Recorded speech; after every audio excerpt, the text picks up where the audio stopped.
Hey, what's up guys? It's Brandon with Pulse-Fired Gaming. Today we're going to take a look at the Narn Regime with our 3D printed miniatures here, as well as the full thrust Narn Regime fleet book put together by Jeffrey Clint Cozell and Emerald Coast Skunk Yards.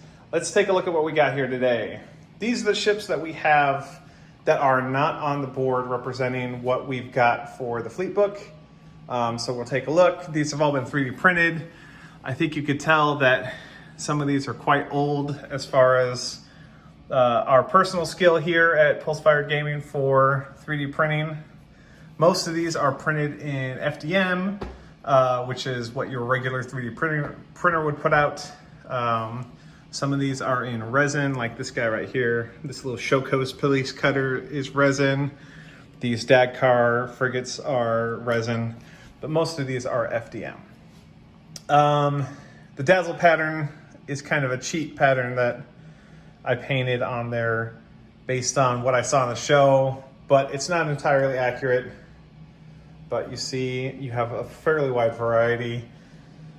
But let's go through and take a look at the ships. Viewers of the channel have seen these before. We've done a couple different battles with them. And like I said, they're my favorite faction, which is why there's so many of them.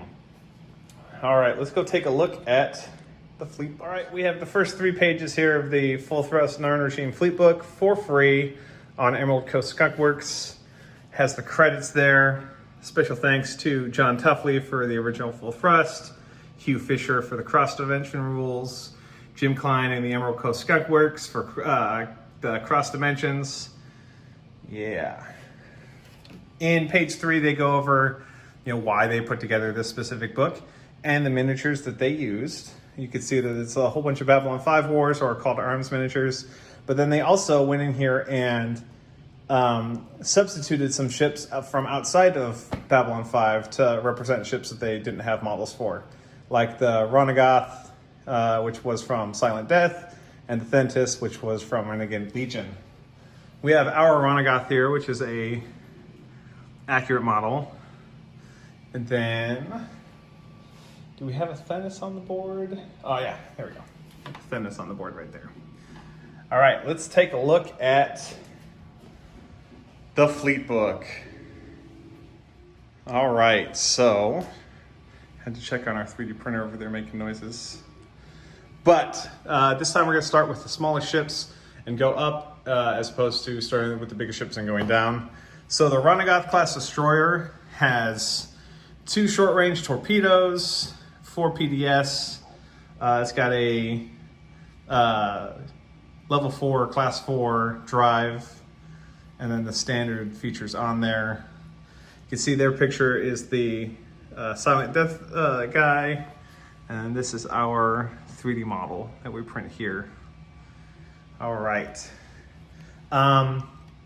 As a note to last week where we talked about the Centauri fleet book that we just threw together with the help of Dean Gunberg, he said that those Centauri would not stand up very well to this fleet book's Narn. So keep that in mind if you want to put a Narn versus Centauri together. Got a little Narn freighter as seen in the show. It's only base coated, so it doesn't look very, very fun or fancy. You can see it's got 2 little beam ones and then some cargo space. Looking then at the Thentis frigate, you can see our Thentis frigate. And then looking at the SSDs for that, it's got 2 forward-facing beam 2s with all the forward arcs, but it's pretty fast. It's got a class 6 drive, so it'll move faster on the table. We have the Katoch battle destroyer. This one did not 3D print well, and I haven't printed one in resin yet, but it will serve. It's got those 6 little turrets on there. On the board here, it's got a class 3 beam battery and also a class 3 K-gun. All right, moving to the Dreadknot missile frigate. Dreadknot missile frigate has got 2 plasma bolt launchers and 2 torpedoes. Plasma bolt launchers are in the forward center arc only, and then the plasma bolt or the torpedoes are in the forward 3 arcs. It's super slow, but it's capable of putting out a ton of damage with those plasma bolts and the torpedoes. So you should field these, field lots of them, but keep track of them. They're pretty cheap to field using the Emerald Coast Skunk Works calculation for how many points they cost. We have a Varnak class long-range destroyer. This is, I think, a fairly good model. We just started printing these in resin for our customer, but we don't have any in resin for ourselves yet. This one's got 2 beam batteries, torpedoes, twin arrays, and it can also launch a fighter. All right, moving on to the Shokar class Light Scout Cruiser. This one not having any dazzle pattern on it yet. Just came off of the resin printer. The Shokar it's a light scout, so it's not really armed all that much. It's got ECM and a small class 1 beam for protecting itself.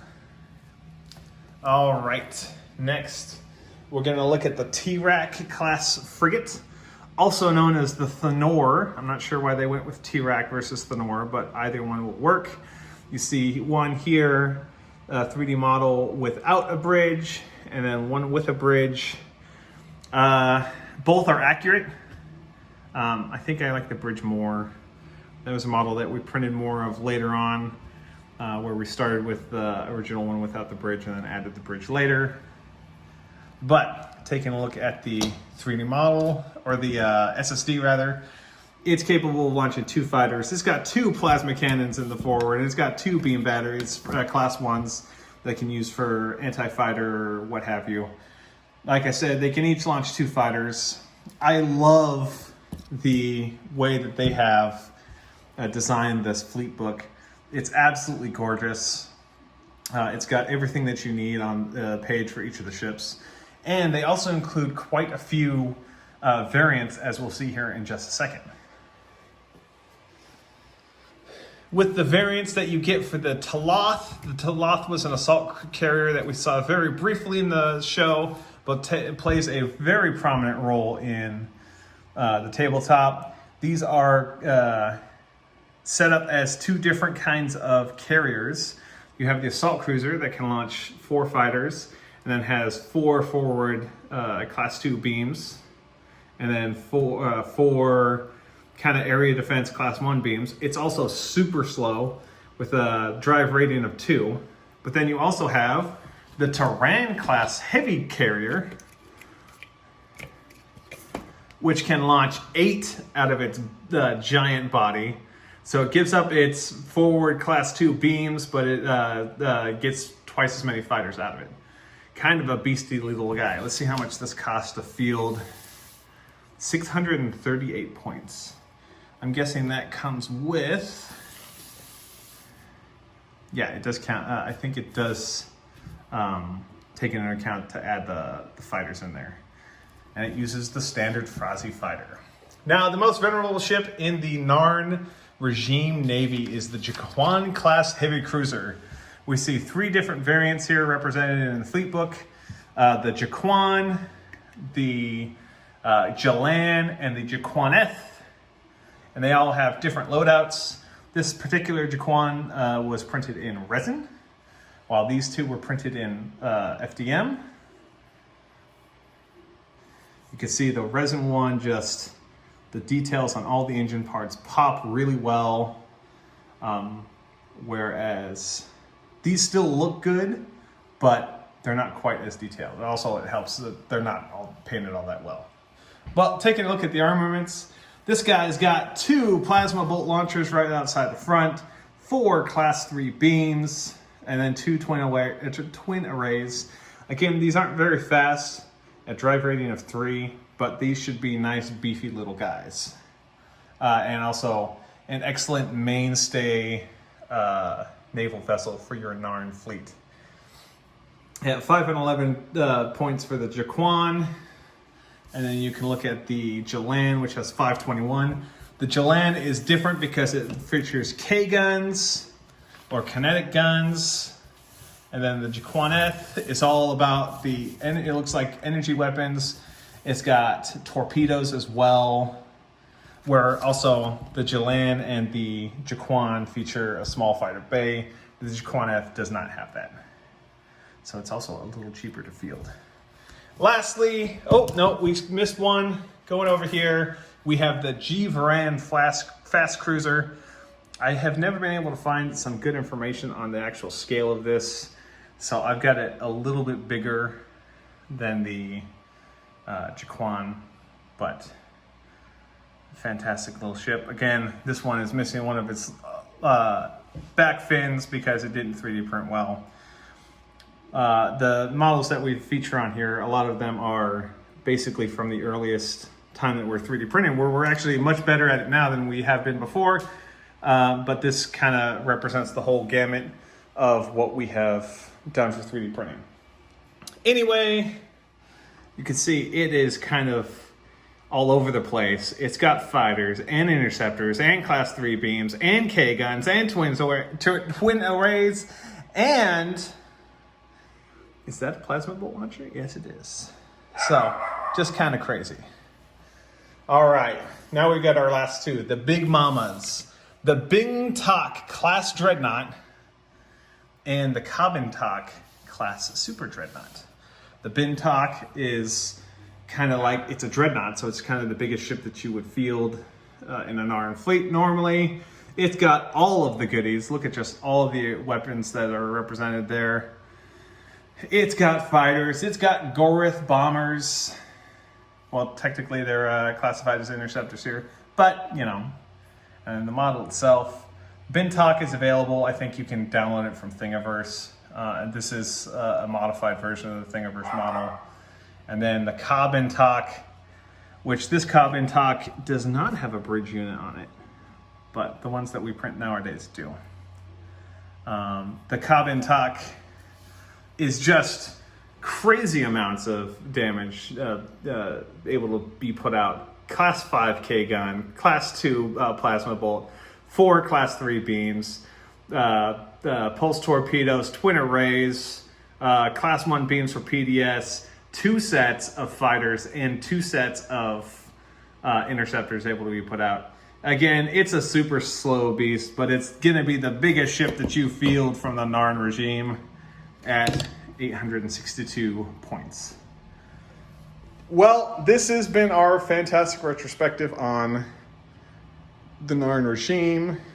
We will no doubt eventually go over this again because there's ships missing from this, including, I think we have here, the Jakarith class patrol cruiser.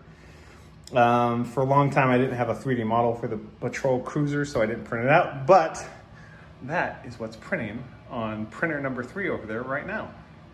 So we'll take a look at that at a later time. Thank you very much for watching. Remember that you could join the Full Thrust Facebook group if you're interested in learning more about the game. We have battle reports here on our channel. There's also the Emerald Coast Skunkworks that will produce fleet books for lots of different out-of-universe fleets so that you can play with basically anything using the Full Thrust rules. Thank you very much for watching and have a good day.